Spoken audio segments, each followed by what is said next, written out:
I'm Emily Louizou, I'm the director, and I'm joined by Lisa Langseth, the writer, Ioli Filippakopoulou, the movement director and one of the performers, and Bathsheba Piepe, a second performer.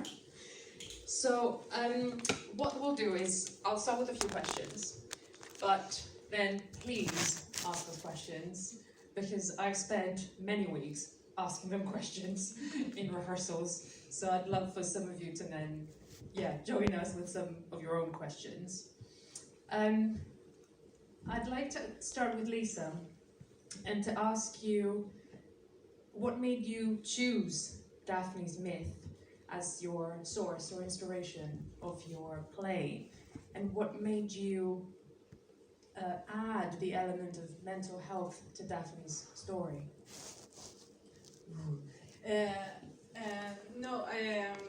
The myth dimension gives the dimension to Daphne that she needs, in a way that she's about to escape from society. So to make it a little more like a fairy tale was also to give the play and the text another dimension, and also a dimension of history, and also about the dimension of things that we can't really figure out, or that we don't know, maybe a force that it's beyond us, that we can't really know what it is.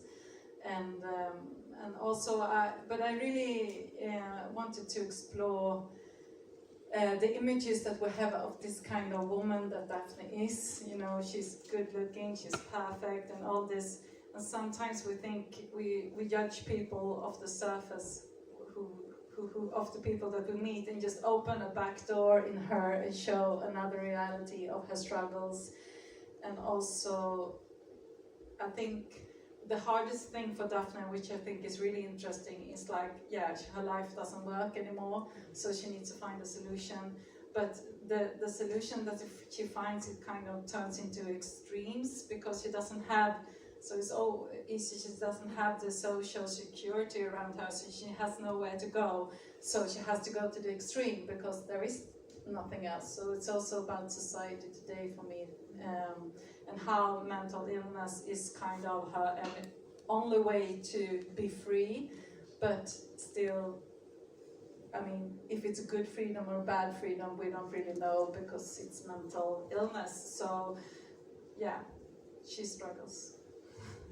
And what's really great, and what we try to explore as well, is by the choice of having the two performers playing Daphne instead of just one, to really visually show on stage how there's this struggle.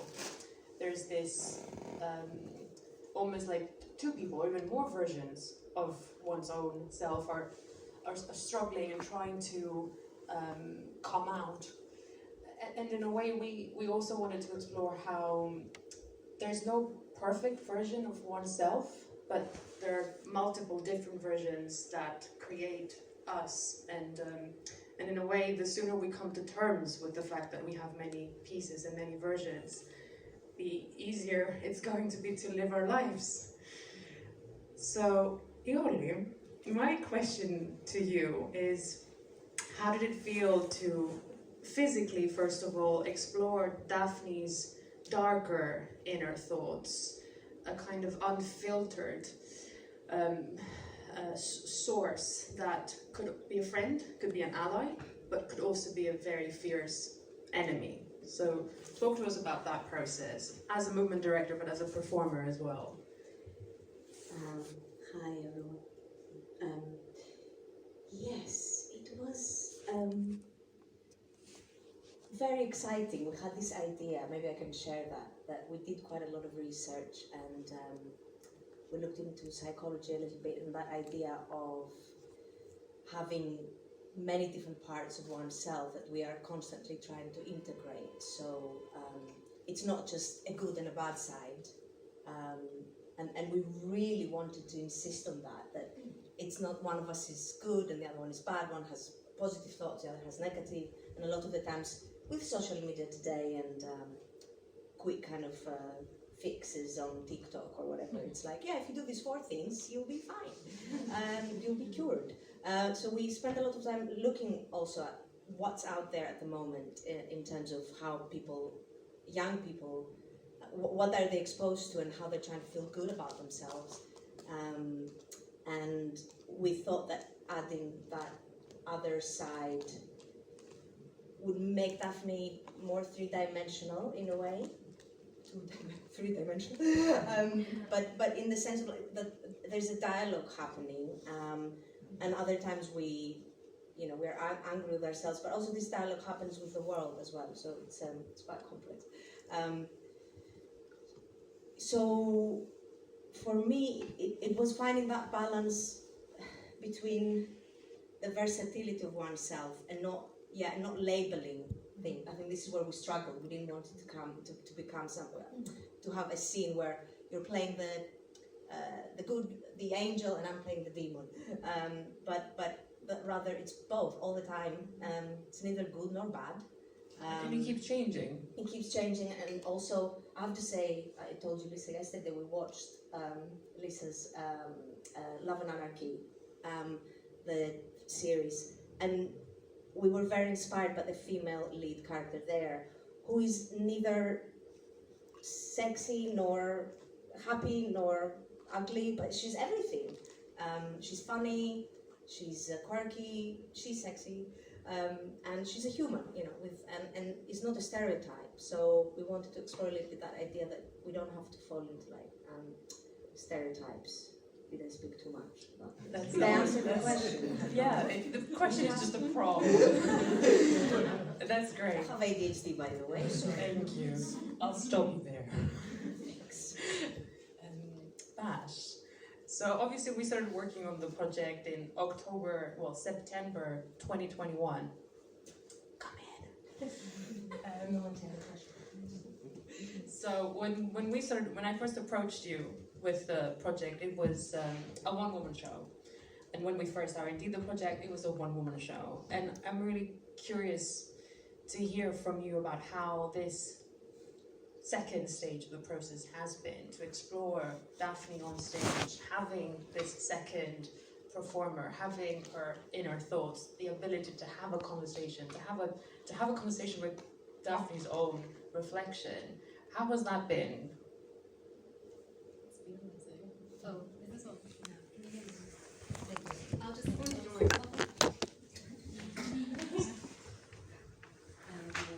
This is on, great, amazing. Hello.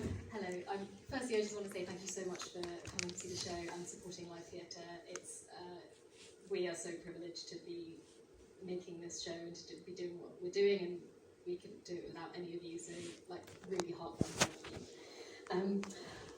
Yeah. Well, so our Emily and my journey began in 2020, and we were due to spend almost a whole year together with the Royal Shakespeare Company, and then COVID happened and the whole thing was cancelled, and then the following year I had a message from Emily saying, I'm working on this really amazing play, are you interested? And I loved Emily, and I just loved working with her, so I said yes immediately. And then she sent me the script, and I was like, oh, it's a one-woman show. Oh no! But I'd say it was an amazing experience, because you kind of I really had to find something deep within myself, like a real self-belief that I hadn't had to access before, and so I really loved the challenge of it. But then I was so thrilled when Emily suggested that we'd have Ioli on board as a sort of another Daphne, another kind of different fragmented self of Daphne. Also really genuinely because I was worried I'd be really lonely on stage by myself, and so I was just very happy about that. But it's been amazing, because I think Ioli and myself, we have very different energies. We bring very different things to the rehearsal room, and I felt personally like I have grown so much and learned so much from working with her, and so yeah, it's been exciting for me as a performer to have that I felt like I've discovered another side of myself, which has been amazing. And I think especially in terms of what we're trying to do to tell the story, it's been so special because it's really like opened up the whole world for us in terms of how we tell this story, how we kind of physically tell it, how we use the words, how we use the spaces in between the words. I think it's given us a real freedom, and yeah. Well, I'd like to ask you if you have any questions. Yes, and please shout it because we don't have another mic. So this one is for the writer. What was the thought process behind making the father bipolar? The father. Bipolar. Yes, the mental illness of the father. But specifically kind of named. I have bipolar, so I was wondering, is it a personal experience for you? Is Daphne bipolar? Because that's what I'm asking. We don't really specify what the illness is. But it's manic, and then Yes. so. Okay. Yeah. We don't specify, but to be honest, I have a family member that's bipolar, so I grew up really close to that. We don't say bipolar, but you spot it. So, I would not diagnose Daphne because that's not my ambition. But I know that situation very well. It's a huge question that you're asking, but I would say not bipolar. But I would say I think it's interesting to I'm very interested in different kinds to see the world, and I'm interested in different perspective on how to look at reality, and I mean, to be honest, we don't know really how our brains is function. Nobody knows that. I mean, I think it's interesting to just put it in a soul and see other ways of life. Yeah, I wasn't saying Daphne was bipolar. I was just wondering if the dad being manic depressive, is it kind of making the audience think maybe this is it, like maybe this is a flavor, and then I was wondering if you had personal experiences which you answered. Yeah. Just influences or But maybe it's also Daphne's fear of becoming Yeah, I would say also that she struggles with the fear for the unknown. So maybe that fear is something. I mean, it's something also that makes her holding back so much because something scares her a lot, and still she's seeking for that thing that scares her. So it's an open door and it's a closed door at the same time. Yes, in relation to the dad that we explored. No. Can you hear me? You can hear me. Okay, thank you. Sorry. Yeah, I think one of the things we explored in rehearsal was the fact that at the end she goes back to what her dad used to say. So there's finding peace perhaps in that relationship. And society tells us a lot of things about what's good, again, what's bad, and I think we're really interested in, that's why we bring the voice of the dad at the end there. It's very present, so that's something we explore also in rehearsal, that it's heavily influenced. And that sense of shame as well, that Daphne has learned to live with a sense of shame for her dad or for how she's felt, and coming to terms with that and almost letting go. Yeah, of shame. and Yeah, using exactly, because she also has a very wonderful relationship to her father. So it's not a bad father that you portrait. It's something else. So it's complex. Yeah. and it's a relationship that empowers her, and we felt that we've discussed a lot about the father figure in our rehearsals, and how in Daphne's myth it is the father that saves her, and it is the father that turns her into a tree to save her from Apollo's rape.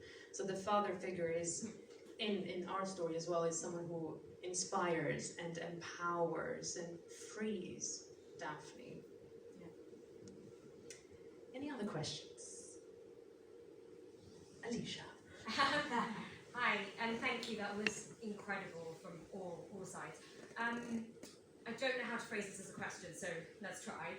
But I thought it was really interesting that a lot of the kind of the audio elements sounded a lot of like what you read in self-help books, or as Ioli was saying, you can sometimes get these like quick fixes on TikTok, and some of them were like talking about leading to, you've got to forge your path to this new self.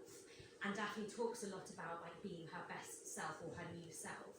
And then we see that the new self that she's trying to be actually ends up putting her in a position that's like quite like difficult and conflicting with what her inner self might want or think.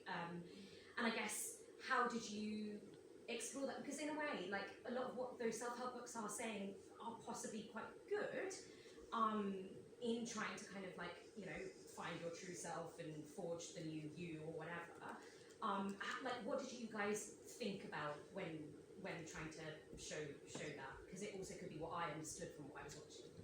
No, that's exactly right. And we talked a lot about the impact of social media and how particularly young people today who have been using social media their whole lives are being bombarded by content that tells them what to do, how to look, how to do their makeup, how to live their lives, and how confusing it is to try to be yourself, even though in a way it's a curated self, or it's the kind of version of oneself that is being created by stereotypes, or unrealistic also stereotypes about how to be pretty and how to be that. So we did create an Instagram profile for Daphne, and we did follow certain people, influencers that she would follow, just to get that experience of like what would she be bombarded with. And there was a lot of like, also because she's a person that suffers from, she's not as confident as she wants to come across. So then she was being bombarded with all of that, you can be this, you never ask for respect, you can be your perfect self, if you believe in it, you'll just become it.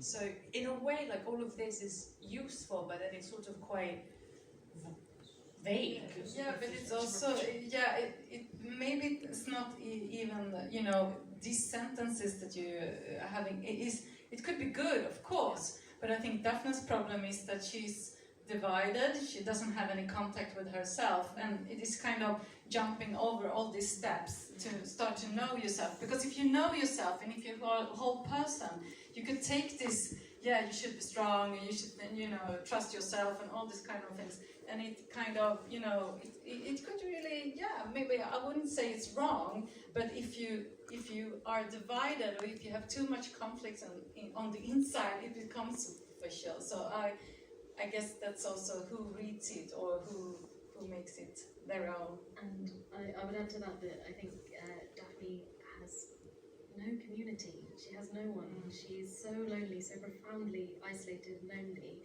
And so I think that's also, like you say, she has no context.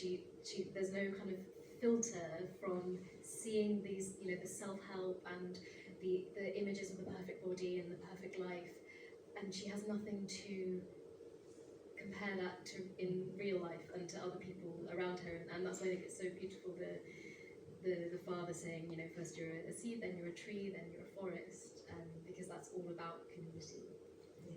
So I say, it's a play about loneliness, I would say, maybe in the first, because if she had something to apply that on, how to also connect it to her everyday life, it would be something else, like you said.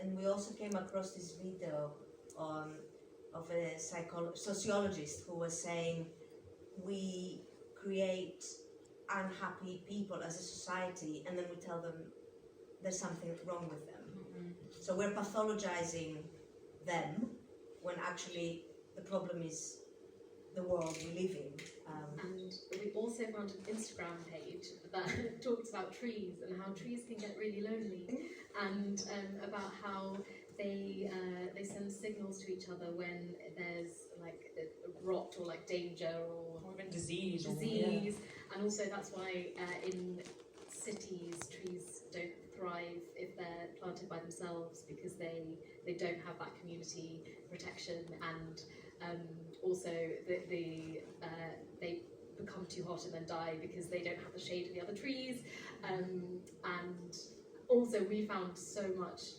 I think probably you'll find this too after you leave the theatre today, but constantly now I'm seeing lonely trees in the You have to see them. That's the best time. Exactly.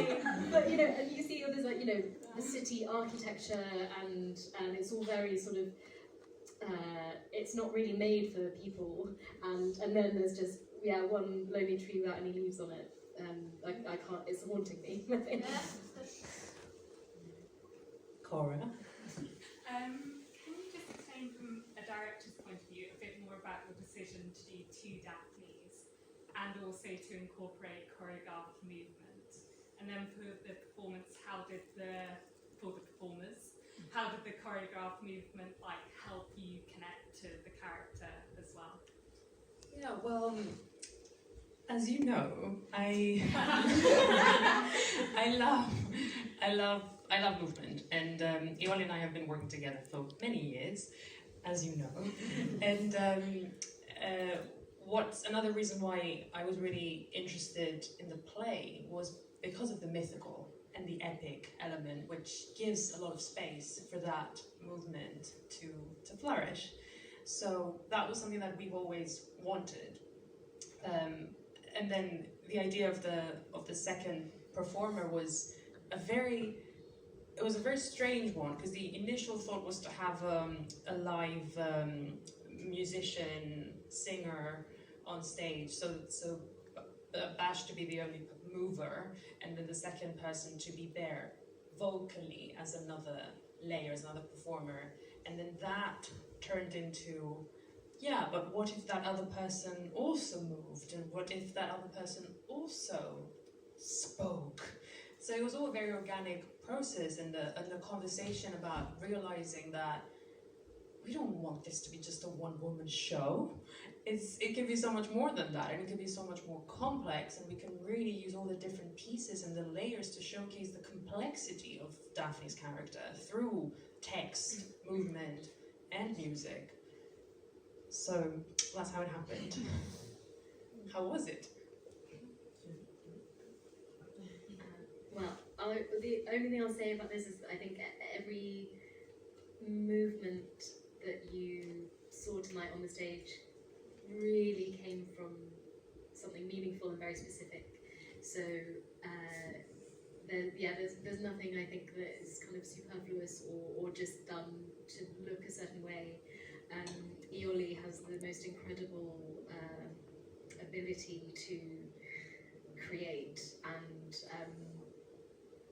that's why it was very exciting for me, because I felt so, not being from really a movement background myself, I felt so connected to all of the movements that we've done, because they all are so meaningful in terms of the story that we're telling.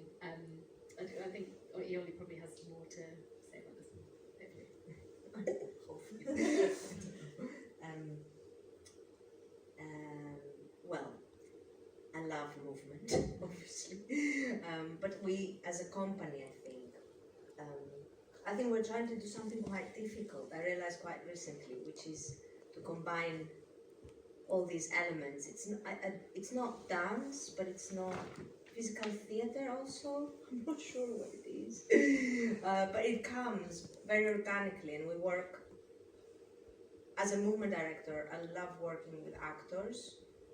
They bring a completely different dimension to movement, like simple things just turn into poetry, basically. And I think again, with Collide, we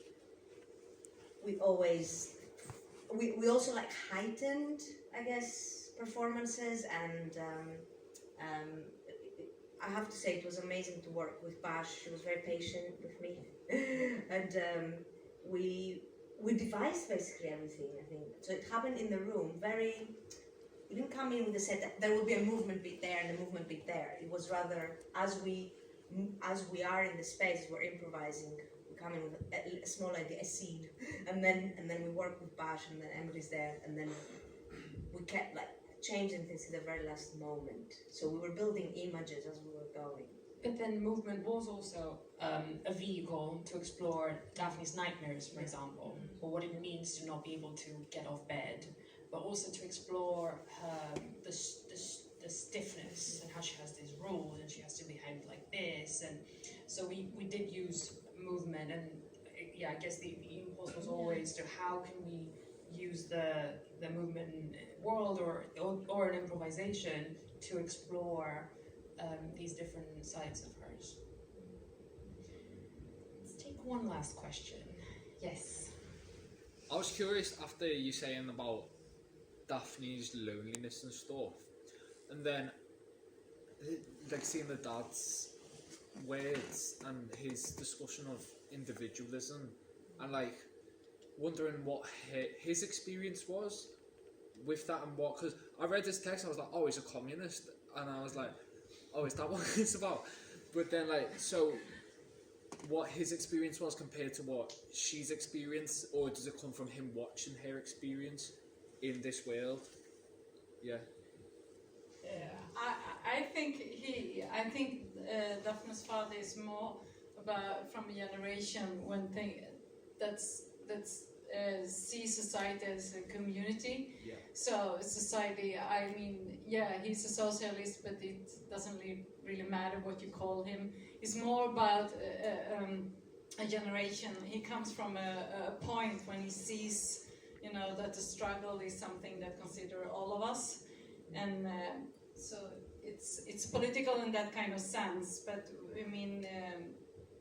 And I think it was just interesting to look in the time that we're living in at the moment from that perspective, because we don't discuss mental illness as a matter for the society anymore, and it was very common in the 70s and the 80s, and now it's more like an individual problem that you have to solve. And I think that's just another way to look at fragile people. If the fragile people in society is a product from the society, or maybe our own responsibility to take care of each other, or if it's just, you know, each person should just, you know, push it themselves. So, and you can see that in political terms, and you can see it as a question of the soul. I mean, it's I don't know, maybe the same. I don't know if that was the answer, but Yeah, maybe. yeah, 100%. And in a way, Daphne is trying to become the opposite of her father. Like, she's trying to like make money or become successful or have expensive clothes, and in a way, she's struggling so much, and she realized that she's not even happy doing that, and she's not even happy, buying all these expensive stuff or lying about owning a flat in Mayfair. Well, thank you so much for being here and for asking those great questions, and we hope you enjoyed the show, and tell your friends to come and see it. We've got one more week and a few days. Thank you very much.